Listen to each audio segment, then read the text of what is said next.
News చూస్తున్నాం. ఏపీలో గెలుపోటములపై అయితే ఎవరు అంచనాలు వేయలేకపోతున్నారు. ఏ ప్రభుత్వం వస్తుందో కూడా నిపుణులు సైతం చెప్పలేకపోతున్నారు. సర్వేల్లోనూ ఒక క్లారిటీ అయితే కనిపించడం లేదు. దీంతో జూన్ 4న రాబోతున్న ఆంధ్రప్రదేశ్ ఎన్నికల ఫలితాలపై టెన్షన్ వాతావరణం కనిపిస్తోంది. కానీ ప్రధాన పార్టీల నేతలు మాత్రం విజయం తమదేనంటే తమదే అంటూ ధీమా వ్యక్తం చేస్తున్నారు.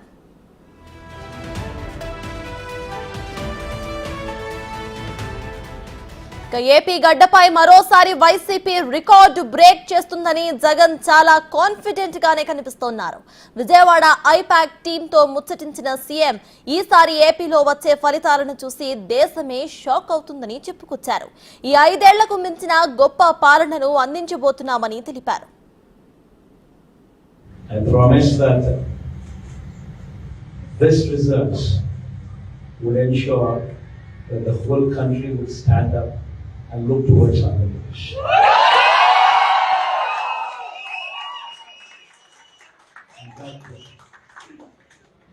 When someone told me last time itself was 151, last time out of 175, 151 itself is a tall number.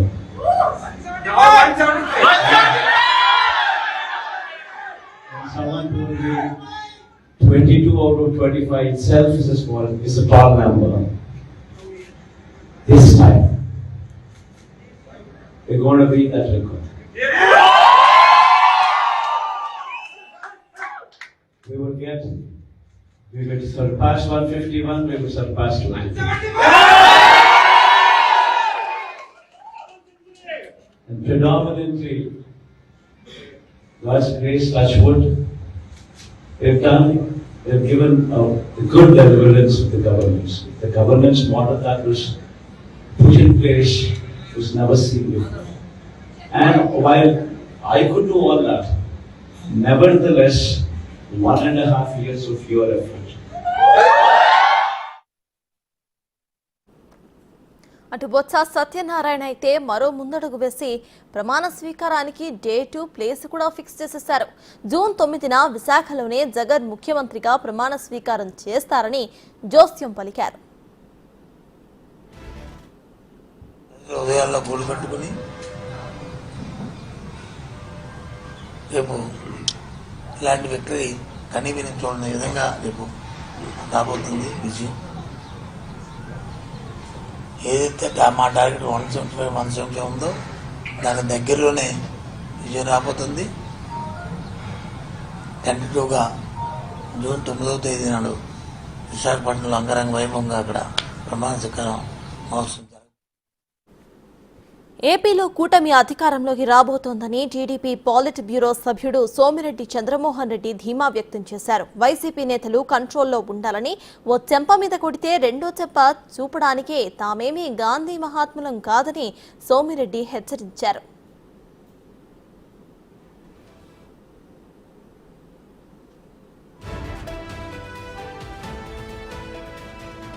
వస్తుంది, నో డౌట్. మినిమం 135 వస్తున్నాయి. మీ మాదిరిగా వైనాట్ 175 ఈ మేము చెప్పటంలా. కంట్రోల్లో ఉండండి. ఇంకో 17 రోజులు ఉంది కౌంటింగ్. ఒళ్ళు దగ్గర పెట్టుకొని ఉండండి. ఒళ్ళు దగ్గర పెట్టుకోండి. ఎమ్మెల్యేలు మంత్రులు అందరికీ చెప్తుండా, తమాషాలు కాదు. మేము మడిగట్టుకొని ఈ చెంప మీద కొడితే ఈ చెంప మీద కొట్టే దాన్ని కొట్టమని దానికి మేము గాంధీ మహాత్ములు కాదు. డెమోక్రటిక్ సిస్టంలో ఎలక్షన్స్ జరుగుతాయి. గెలుస్తాం, ఓడతాం, ప్రతిపక్షం, అధికార పక్షం. జూన్ 4న రాబోతున్న ఫలితాలతో జగన్ కు మైండ్ బ్లాక్ అవుతుందని టీడీపీ నేతలు అంటున్నారు. జన సునామీలో వైసీపీ కొట్టుకుపోతుందని దేవినేని ఉమా కౌంటర్ వేశారు. ఈ ఘోర పరాజయంతో అసలు జగన్ లండన్ నుంచే రాలేరని ఎద్దేవా చేశారు. లక్షల కోట్లు దోపిడీ చేసి లండన్ పేకపోయే జగన్మోహన్ రెడ్డి మాటల్ని నమ్మొద్దని రాష్ట్ర ప్రజల్ని, వైసీపీ కార్యకర్తల నాయకులు కౌంటింగ్ ఏజెంట్లుగా నిలబెట్టుకోవడానికే ఈ కోతలన్నీ, ఈ మాటలన్నీ కూడా బయటకు వచ్చాయి. తప్పకుండా రాష్ట్ర ప్రజలు పెద్ద ఎత్తున ఈ జగన్ రెడ్డి ప్రభుత్వానికి, వైసీపీ ప్రభుత్వానికి బుద్ధి చెప్పబోతున్నారు. పెద్ద ఎత్తున ఈ జన సునామీలో వైసీపీ కొట్టుకుపోతా ఉంది. ఈ ఘోర పరాజయంతో జగన్ రెడ్డి లండన్ నుంచి వచ్చే పరిస్థితి కూడా లేదని చెప్పి తెలియజేస్తా ఉన్నాను. మొత్తానికి పార్టీల అంచనాలు ఎలా ఉన్నా సర్వేలు ఏం చెప్పినా కూడా జూన్ 4 రిజల్ట్ రాబోతోంది. ప్రజెంట్ ఈ విషయంపై పూర్తి డీటెయిల్స్ మా ప్రతినిధి శివ అందించడానికి సిద్ధంగా ఉన్నారు. శివ, చెప్పండి, అటు ఇరు పార్టీలు కూడా, కూటమి పార్టీలు కానివ్వండి లేకపోతే ఇటు వైసీపీ కానివ్వండి, ఇరు పార్టీలు కూడా విజయం తమదే అంటున్నాయి. సో ప్రెసెంట్ అప్డేట్స్ ఏంటి? సత్తాజ్ మొత్తం మీద చూసుకుంటే ఆంధ్రప్రదేశ్లో అధికారం మాదంటే మాదని ఇరు పార్టీలు పోటాపోటీగా ప్రకటనల వర్షాన్ని అయితే కురిపిస్తూ ఉన్నాయి. అయితే ఆంధ్రప్రదేశ్లో జరిగిన ఎన్నికలకు సంబంధించి కూడా ఎస్సీ ఎస్టీలకు సంబంధించి వైఎస్ఆర్సీపీకి పడ్డట్టు, అలాగే చౌదరి కాపు బీసీలకు సంబంధించి కూడా తెలుగుదేశం పార్టీకి పడ్డట్టు, అలాగే మైనార్టీలకు సంబంధించి దాదాపుగా ఇద్దరికి సమానంగా పడినట్లు, మిగిలిన పార్టీలన్నిటికి సంబంధించి అగ్రవర్ణాలు ఎక్కువ శాతం తెలుగుదేశం పార్టీ వైపే మొగ్గు చూపినట్లు కూడా ఇటీవల జరిగిన పరిణామాల నేపథ్యంలో కొంతమంది రాజకీయ విశ్లేషకులు అయితే భావిస్తున్న పరిస్థితి. అలాగే ఇటీవల చాలా రాష్ట్రాల నుంచి, దేశాల నుంచి కూడా దాదాపుగా లక్షల సంఖ్యలో ఓటర్లు తమ ఓటు హక్కును వినియోగించుకునేందుకు వచ్చారు. సో ఈ ఓటర్లంతా ఎవరికి వేశారు, ఏ విధంగా ఏ పార్టీకి మద్దతు పలికారనే ఉత్కంఠ అయితే తెలుగు రాష్ట్రాల్లో కొనసాగుతుంది. మరొక వైపు 2019లో ఏ రకంగా అయితే మహిళలు క్యూ కట్టి అర్ధరాత్రి 12 గంటల దాకా ఓటు వేశారో, ఈసారి కూడా అంతకంటే ఎక్కువ స్థాయిలోనే మహిళలు క్యూ కట్టి మరి ఓట్లు వేశారు. మహిళల ఓట్లు ఎవరికి పడ్డాయి?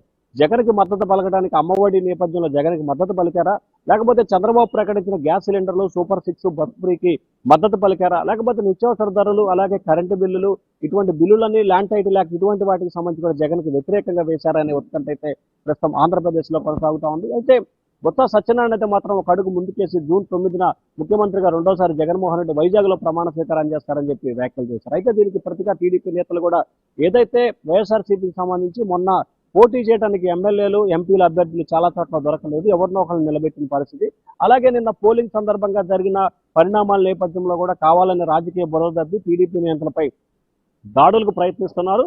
రేపు జరగబోయే కౌంటింగ్ సంబంధించి వైఎస్ఆర్సీపీ తరఫున కూర్చోవడానికి ఏజెంట్లు కూడా లేరు. ఏజెంట్లను కాపాడుకోవడంతో పాటుగా ముఖ్యమంత్రి జగన్మోహన్ రెడ్డి విజేతాల నుంచి తిరిగి వచ్చే వరకు కూడా పార్టీకి ఒక రకమైన క్రెడిబిలిటీ తీసుకొచ్చే ప్రయత్నంలో భాగంగా ఇటువంటి ప్రయత్నాలు చేస్తున్నారని చెప్పి కూడా టీడీపీ నేత ఆరోపిస్తున్నారు. మరొక వైపు 2019 ఎన్నికల తర్వాత జగన్మోహన్ రెడ్డి ఐపాక్ బృందాన్ని ఏ విధంగా అయితే హైదరాబాద్ లో కలిశారో, తాజాగా 24లో కూడా ఎన్నికల తర్వాత ఐపాక్ బృందంతో కలిసి మనం భారీ సీట్ల ఆధిక్యంతో మరొకసారి గెలవబోతున్నాం, 2029 ఎన్నికల కోసం ఇప్పటి నుంచే సిద్ధం అవుదామని చెప్పి కూడా వారికి దిశానిర్దేశం చేసిన పరిస్థితి అయితే స్పష్టంగా కనిపిస్తుంది. సో సర్వేలు ఏ విధంగా ఉన్నా, ప్రకటనలు ఏ విధంగా ఉన్నా, ఓటింగ్ శాతం ఏ రకంగా ఉన్నా కానీ ఎవరికోరు తమదే గెలుపు, తమదే విజయం అని చెప్పి కూడా ఘంటాపదంగా చెప్తా ఉన్నారు.